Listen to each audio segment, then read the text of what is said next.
दोस्तों 19 जून के सुबह सुबह यानी कि आज से ठीक 3 दिन पहले सुबह के तकरीबन 8 साढ़े 8 का वक्त रहा होगा, अचानक एक घर के महिला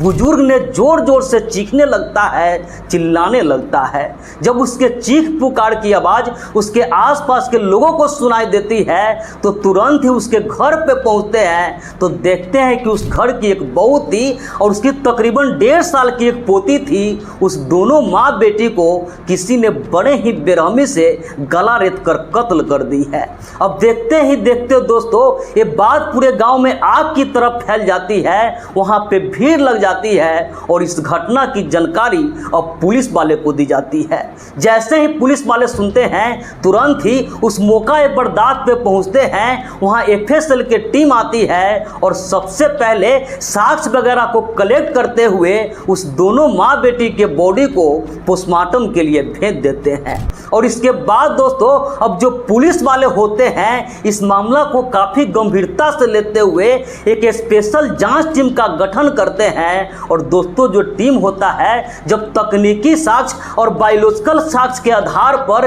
इस मामला के जांच पड़ताल करने का कोशिश करता है तो फिर जिस तरीके के घटनाक्रम का खुलासा होता है, जब उस कातिल का नाम सामने आता है और इस कत्ल का वजह पता चलता है तो उसके आसपास का जितने भी लोग होते हैं उन लोगों का तो मानो पैरों के नीचे से जमीन ही खिसक जाती है। किसी को भी यकीन नहीं हो रहा था कि भला उस परिवार के सीधा साधा दिखने वाला लोग भी इस तरीके के घटना का अंजाम भी दे सकता है। नमस्कार, प्रणाम, मैं सर्वेश राज। आज की इस घटना की कहानी शुरू करूं इससे पहले आपसे एक छोटी सी गुजारिश है, आप प्लीज़ वीडियो को लाइक कर दीजिए, साथ ही साथ चैनल को भी सब्सक्राइब कर लीजिए ताकि मेरा हौसला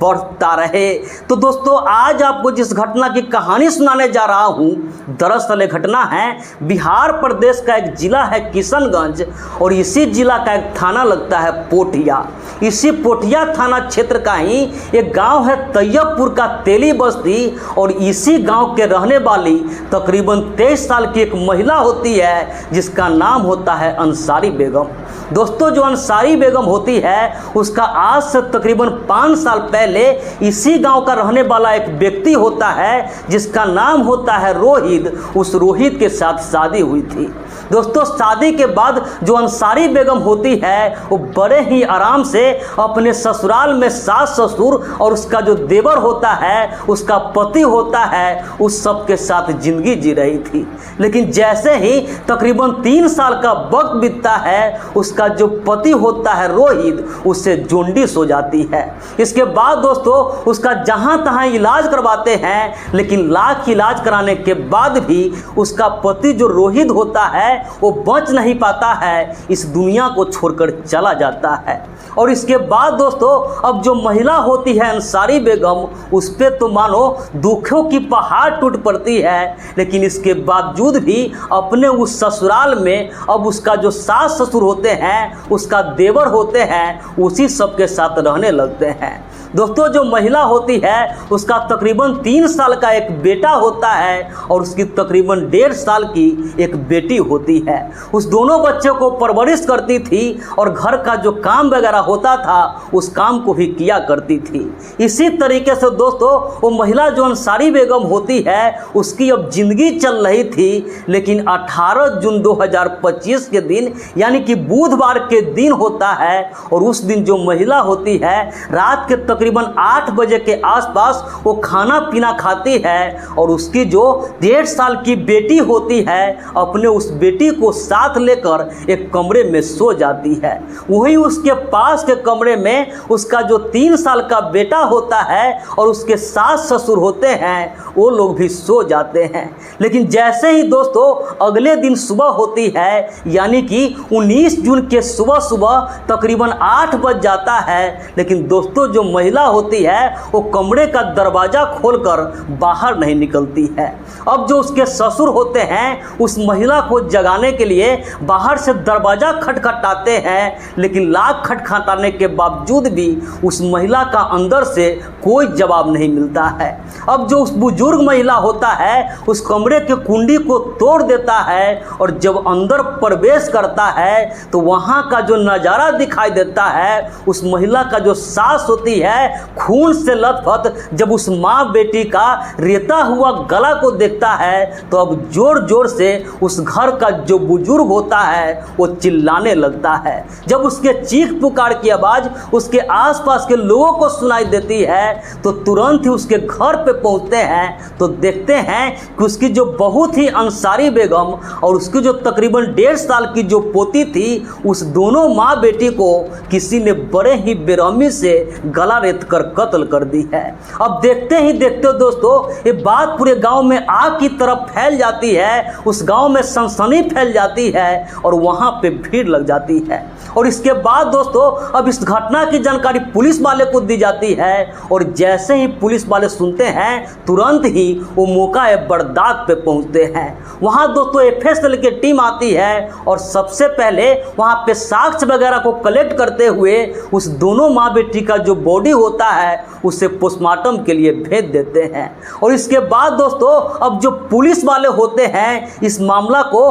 काफ़ी गंभीरता से लेते हैं और फिर दोस्तों उस शहर का जो एसपी साहब होते हैं उसी के पर्यवेक्षण में वहां का एसडीपीओ 2 मंगलेश कुमार के नेतृत्व में एक स्पेशल जांच टीम की गठन की जाती है। और इसके बाद दोस्तों अब जो जांच टीम होती है जब इस पूरे मामला का जांच पड़ताल करने का कोशिश करते हैं तो उन्हें पता चलता है कि जिस समय घटना घटी थी उस समय उस कमरे का जो दरवाज़ा था वो अंदर से बंद था। अब जो पुलिस वाले होते हैं उसे बात खटकने लगती है, उसे समझ में नहीं आ रही थी कि आखिरकार जब कमरे का दरवाज़ा अंदर से बंद था तो जो कातिल है वो अंदर कैसे पहुंचा, और अगर अंदर पहुंच भी गया तो उस कमरे से बाहर कैसे निकला। और उसे ये भी बात खटक रही थी कि उस घर का जो सास ससुर थे, बुजुर्ग महिला थे, उसके बगल वाले ही कमरे में सो रहे थे, तो उन लोगों को इतना कुछ हो गया तो फिर पता कैसे नहीं चला।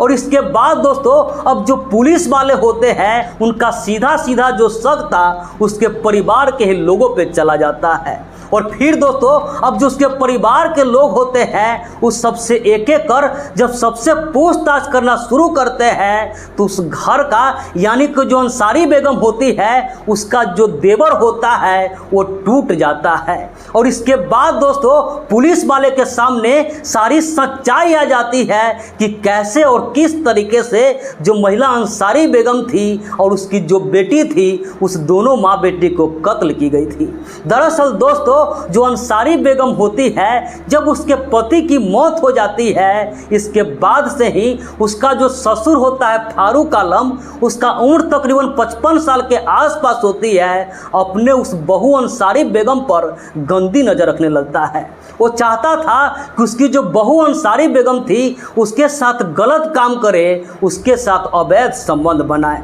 लेकिन दोस्तों जो ससुर होता है फारूक आलम जब अपने उस बहू के सामने इस प्रस्ताव को रखता है तो उसकी जो बहू होती है अंसारी बेगम उसके इस प्रस्ताव को ठुकरा देती है। और इसके बाद से ही दोस्तों जो उसका ससुर होता है फारूक आलम अपने उस बहू से नाराज रहने लगता है और उस महिला का जो एक देवर होता है जिसका नाम होता है एहसान आलम और उसकी उम्र तकरीबन 19 साल के आसपास होती है, उसका वो देवर चाहता था कि अपने उस बहू अंसारी बेगम से शादी कर ले और उसके साथ दोस्तों अपना वो जिंदगी बिताए। लेकिन दोस्तों उस प्रस्ताव को भी उसकी जो भाभी होती है अंसारी बेगम वो ठुकरा देती है। वो चाहती थी कि उस घर में विधवा बन के रहे। और इसके बाद दोस्तों अब जो उस महिला का देवर होता है और उसका जो ससुर होता है वो दोनों बाप बेटा जब अपने मंसूबे में कामयाब नहीं होता है तो दोनों मिलकर एक प्लान करता है। और फिर प्लान के मुताबिक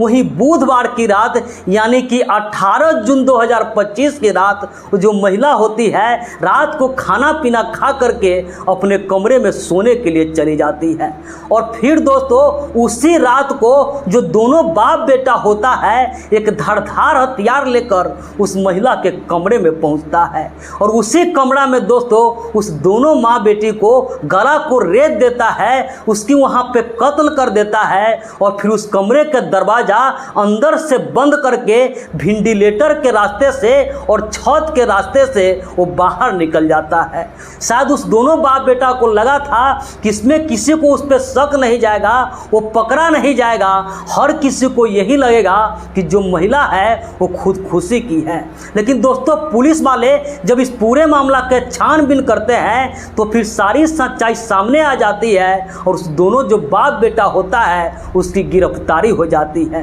अब पुलिस वाले दोस्तों उस दोनों पे आगे की कार्रवाई में जुट जाती है। लेकिन दोस्तों इस पूरे घटना पर और ऐसे ऐसे लोगों के लिए आप क्या कहना चाहेंगे कमेंट करके जरूर बताइएगा। तो इस पूरे घटनाक्रम सुनाने का उद्देश्य किसी के भी भावनाओं को आहत करना नहीं था, किसी का भी दिल दुखाना नहीं था, बस समाज में हो रही इसी घटनाओं से केवल आपको जागरूक करना था, सतर्क करना था। तो मिलते हैं ऐसे ही किसी नेक्स्ट वीडियो में, जब तक के लिए जय हिंद, वंदे मातरम।